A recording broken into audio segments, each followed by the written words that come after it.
আপনি যদি ঢাকার রাস্তায় হাঁটেন তাহলে একটি জিনিস নিশ্চিত, বিভিন্ন ধরনের খাবারের গন্ধ আপনাকে পথের দিক নির্দেশনা দেবে। সকাল থেকে রাত শহরের প্রতিটি গলিতে লুকিয়ে আছে কোনো না কোনো স্বাদের গল্প। আজকের ভিডিওতে আমরা জানবো ঢাকার স্ট্রিট ফুডের বিবর্তনের গল্প। সিঙ্গারা থেকে বার্গার, পিৎজার এই সুস্বাদু যাত্রা কেমন করে ঢাকার ফুড কালচার ও ব্যবসার চেহারা বদলে দিয়েছে। প্রায় 2 দশক পেছালে আমরা দেখতে পাই ঢাকার স্ট্রিট ফুডের শুরুটা ছিল খুবই সাদামাটা। স্কুল ছুটির পর 1 প্লেট পেঁয়াজু বেগুনির জন্য লাইন দেওয়া, বিকেলের নাস্তার জন্য রাস্তার ধারের পুরি, সিঙ্গারা এগুলোই ছিল আমাদের জীবনের অংশ। এইসব খাবারের মূল ক্রেতা ছিলেন কর্মজীবী মানুষ, শিক্ষার্থী আর সাধারণ পথচারীরা। এসব খাবারের জনপ্রিয়তার কারণ ছিল সহজলভ্যতা আর সাশ্রয়ী দাম। কল্পনা করতে পারেন, একটা মাত্র টাকায় একখানা বেগুনি পাওয়া যেত। তখনকার স্ট্রিট ফুড ব্যবসার মূল চালিকা শক্তি ছিল সহজ রেসিপি, কম খরচ আর বেশি বিক্রি। কিন্তু মানুষ তো একই স্বাদে সন্তুষ্ট থাকতে পারে না, তাই না? সময়ের সাথে সাথে খাবারের পছন্দও বদলাতে থাকে, আর তাই ঢাকার মানুষ আরও মশলাদার, স্বাদে ভরপুর খাবারের দিকে ঝুঁকতে শুরু করে। ফুচকা, চটপটি, ঝালমুড়ি এগুলো ধীরে ধীরে ঢাকার প্রতিটি অলিগলিতে ছড়িয়ে পড়ে। কলেজ, বিশ্ববিদ্যালয়ের সামনে গড়ে উঠতে থাকে ফুচকার স্টল, আড্ডার কেন্দ্রবিন্দুতে পরিণত হয় চটপটির দোকানগুলো। ব্যবসায়ীরাও বুঝতে পারেন মানুষ স্বাদের জন্য খরচ করতে রাজি আছে, শুধু চাই নতুনত্ব। এরপর এক সময় দেখা গেল পাশ্চাত্য খাবার ঢাকার ফাস্ট ফুড ঢাকার মার্কেটে ঢুকে পড়েছে। আগে যেখানে রাস্তার ধারে শুধু ডিম, টোস্ট, পরোটা আর চা ছিল, সেখানে আস্তে আস্তে ঢুকে পড়লো বার্গার, পাস্তা আর পিৎজার মতো খাবার।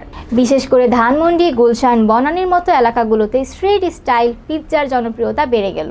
ব্যবসায়ীরা দেখলেন বড় বড় রেস্টুরেন্টে বসে খেতে গেলে খরচ বেশি, কিন্তু রাস্তার ধারে বা ছোট দোকানে যদি অল্প দামে ভালো মানের পিৎজা দেওয়া যায় তাহলে সেটাও হিট হবে। এখন ধানমন্ডি 27-এ গেলে দেখবেন দোকানে একই সাথে ফুচকা আর পাশেই লাইভ পিৎজা বানানো হচ্ছে।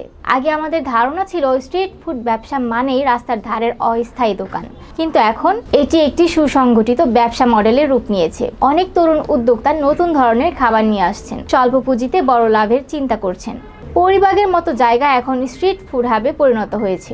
ছোট ছোট দোকান থেকে শুরু করে ভ্যান গাড়ির ওপর করা দোকান, সবখানেই নতুনত্বের ছোঁয়া।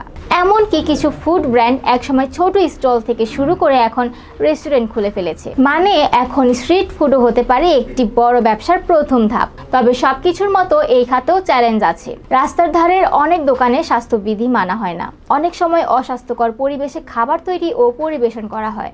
সরকারও এখন এই বিষয়ে নজর দিচ্ছে। বাংলাদেশ নিরাপদ খাদ্য কর্তৃপক্ষ স্ট্রিট ফুড ব্যবসায়ীদের প্রশিক্ষণ দিচ্ছে, যাতে খাবারের গুণগত মান ঠিক থাকে। এতে করে একদিকে ক্রেতারা নিরাপদ খাবার পাবেন, অন্যদিকে ব্যবসার মানও বাড়বে। কিছু বছর আগেও যদি কাউকে বলা হতো ঢাকার রাস্তায় লাইভ পিৎজা বানানো হবে, কেউ বিশ্বাস করতো না, কিন্তু আজ এটিই বাস্তবতা। এই বিবর্তন শুধু খাদ্য সংস্কৃতির নয়, বরং মানুষের জীবনযাত্রার পরিবর্তনের প্রতিফলন। এই যে একটার পর একটা নতুন খাবার যোগ হচ্ছে, নতুন উদ্যোক্তারা ব্যবসায় নামছেন, এতে করে অর্থনীতি আরও শক্তিশালী হচ্ছে। কারণ স্ট্রিট ফুড শুধুই খাবারের ব্যাপার না, এটা হাজারো মানুষের জীবিকা।